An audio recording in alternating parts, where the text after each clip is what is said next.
La vérité, c'est que cet outil a été créé en collaboration avec SpaceX, en collaboration avec Microsoft.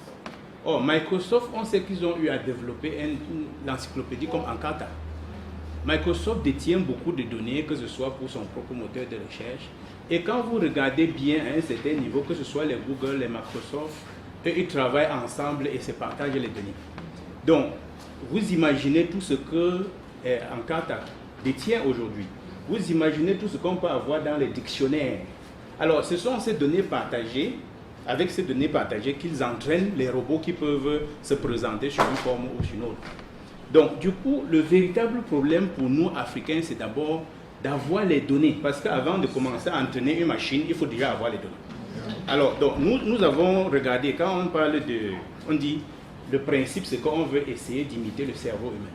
Dans le cadre de notre projet, parce que moi, je travaille un peu dans le domaine des traditions, quel que soit ce qu'on fait, on imite l'être humain, on imite Dieu plutôt, et imiter Dieu, on prend l'être humain comme l'exemple. C'est-à-dire, si vous voulez construire quelque chose, vous considérez que c'est un organisme, il faudra qu'il y ait la tête, il faudra qu'il y ait les membres, il faudra qu'il y ait le corps, il faudra qu'il y ait les différentes parties. Du coup, pour collecter les données, il faut avoir défini les domaines dans lesquels on collecte les données. Donc, il faut faire les répertoires. Dans notre cas, on a dans l'idée de faire un moteur de recherche, par exemple, qui peut parler du Cameroun. Parce que, voyant, Google ne dit pas grand-chose. Même quand vous utilisez Wikipédia, vous ne trouvez pas. C'est-à-dire que c'est n'importe qui est venu dire quelque chose. Or, il faut qu'il y ait des données dont la source soit crédible, un peu comme vous avez dit. Et par conséquent, il faut collecter ce que nous avons. Nous avons donc défini des répertoires, une trentaine de répertoires. Les ordres professionnels, par exemple.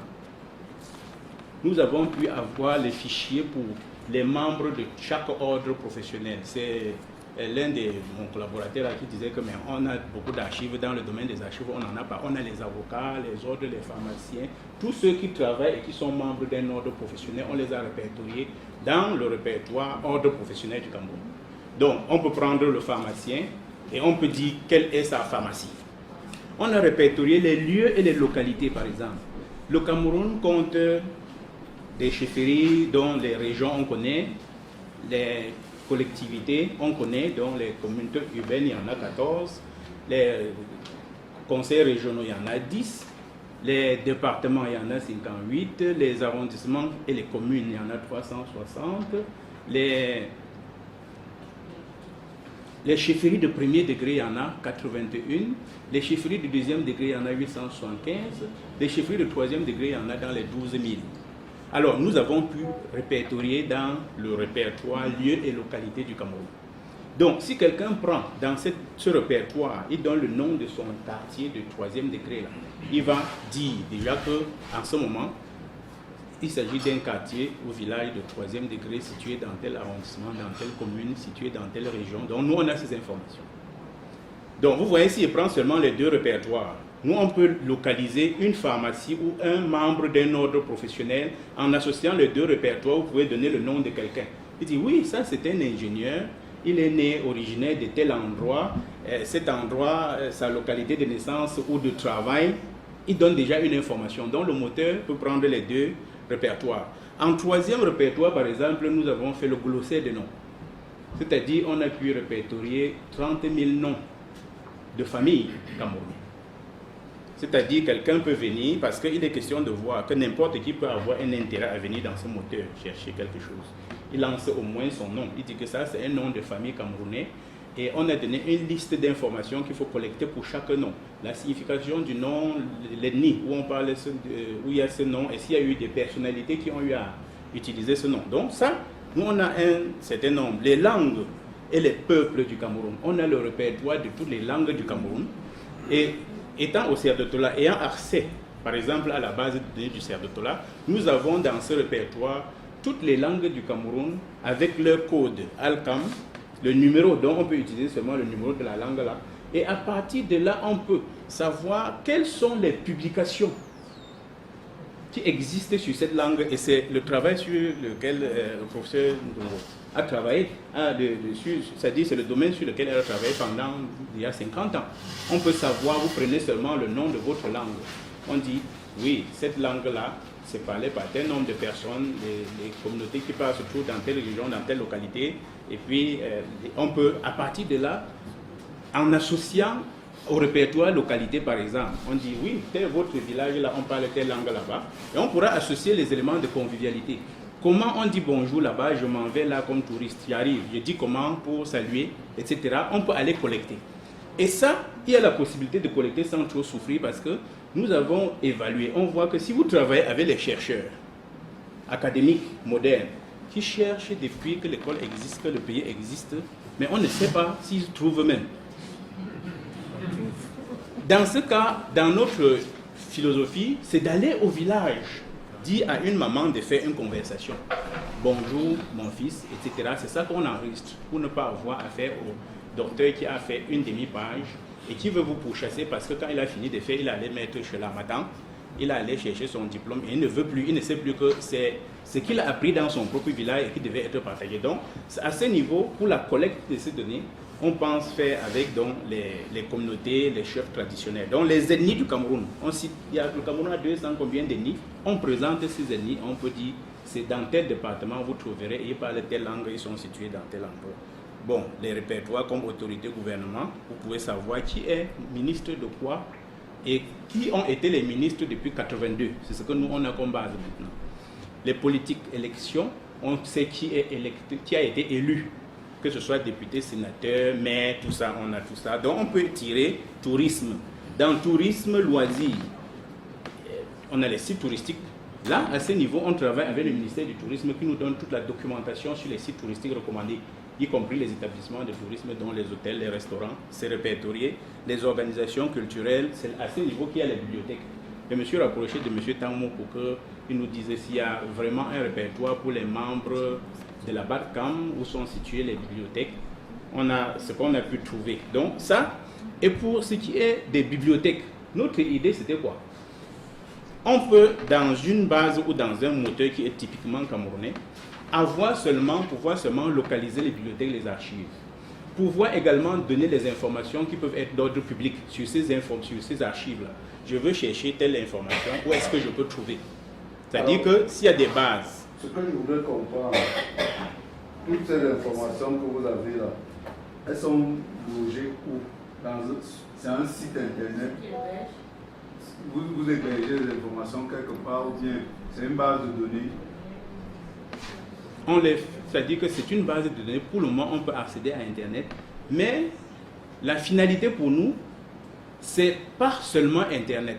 Parce que nous, on croit que ce qu'on appelle Internet là, on est toujours dans Internet qui est un outil de puissance pour quelqu'un. Parce que nous faisons les recherches sur Internet. Mais notre Internet, c'est l'Internet de l'Occident. Parce que quand on fait les recherches, Google par exemple, n'existe pas en Chine. Quand vous allez en Russie, ce n'est plus le même réseau. Et nous pensons qu'on devait pouvoir développer un espace où on héberge les données pour un continent, voire même pour l'Afrique.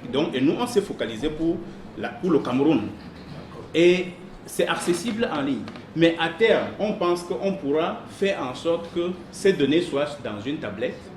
Nous pensons qu'on pourra avoir le CERDETOLA comme centre de recherche. Nous en avons parlé déjà avec le secrétaire exécutif. Donc, parce que vous dites avant que c'est accessible en ligne. J'ai dit c'est accessible en ligne. Mais les données, oui, pour le moment. C'est accessible en ligne. J'ai dit que c'est accessible en ligne. Oui. Donc, si vous voulez, l'innovation, c'est que nous pensons. Je pense qu'on va prendre l'adresse et chacun de nous pourra regarder de manière plus profonde les prouesses de cet outil-là. Moi, je ne doute pas. Je réfléchissais pendant que vous développiez pour dire que finalement, si nos étudiants, nous autres qui enseignons là, apprennent ça, ils vont venir copier là, ils vont nous dire qu'ils ont des produits documentaires et nous, on va seulement noter. Alors qu'ils auront pris les données chez vous. En fait, je voulais chuter en disant quoi? Pour nous, c'est que quand on a les centres de documentation, c'est d'avoir des connexions, des liaisons spécialisées. Dans les centres de documentation, nous pensons beaucoup plus à ce qu'on a appelé le Regionet qu'à l'Internet. Parce que l'Internet où tout le monde met, s'il y a beaucoup de données, on aura des difficultés de connexion. Pour nous, c'est que le CERDETOLA, ici par exemple, d'ici la fin d'année, on peut commencer par le CERDETOLA, peut être connecté à cette base, que ce soit ici en Vannes ou au siège ou dans ses autres bureaux, de manière que toutes ces informations, si on n'a même pas Internet, qu'on puisse naviguer. Pour certains aspects, et ça, par exemple, qui peut être utile dans le cadre des archives et de la documentation, c'est que, imaginez qu'on dise, on fait le répertoire des centres, des archives ou des centres de documentation. Les archives sont chez vous, mais les informations qui peuvent être utiles, on met ça dans une chaîne d'informations qui peut être condensée et même générée sous forme d'application. De sorte que quelqu'un puisse télécharger ça dans son téléphone. Il veut chercher quelque chose, il sait que si je veux tel document, je peux trouver dans tel centre de documentation ou dans tel archive. À ce moment-là, lui, il va vers vous. À ce moment, vous qui gérez les archives, vous pouvez fournir, n'est-ce pas, ces tables, je ne sais pas si vous appelez les métadonnées ou ces fichiers, si c'est un fichier Excel, qu'on intègre dans cette base de données. Ça peut être un site ou une application où on clique, je veux Assemblée nationale. Qu'est-ce que je peux trouver à l'Assemblée nationale? Je peux trouver, je veux savoir, mon oncle était député dans les années 60. Il appartenait à quelle commission? Peut-être qu'on est en train de rédiger un document au niveau de la famille.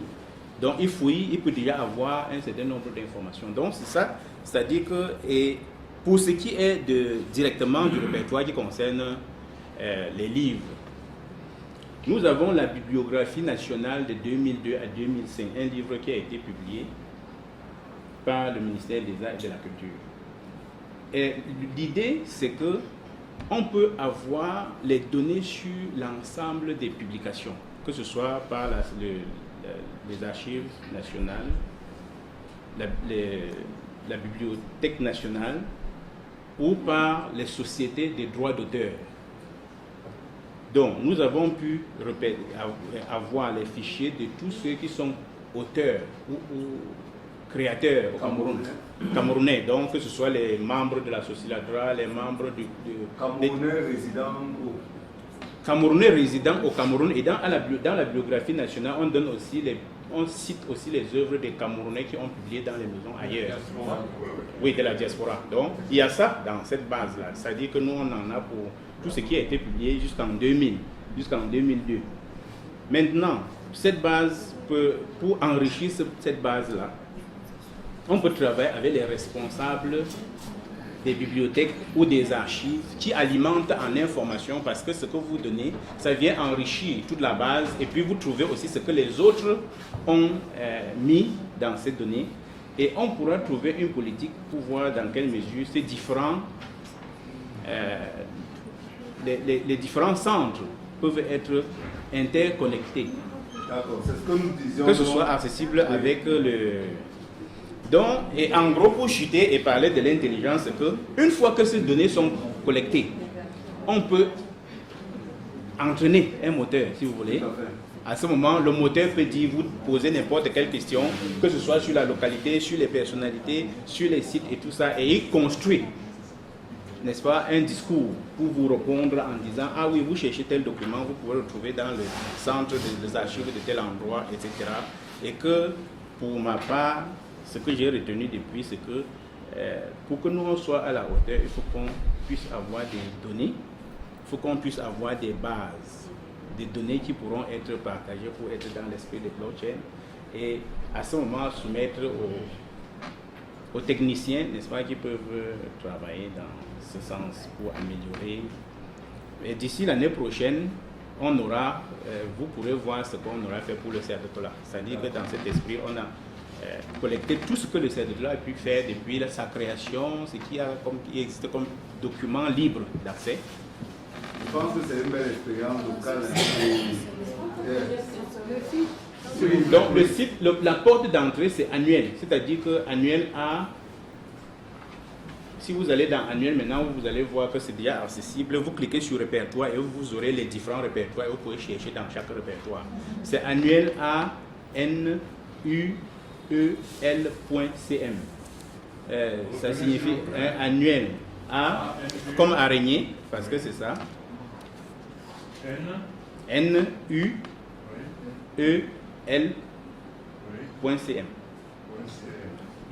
Donc c'est le Ngambé, quoi. C'est-à-dire, nous, on est en train de créer l'araignée. D'accord. L'araignée du Cameroun, et après, on pourra faire l'araignée d'autres pays sur ce modèle.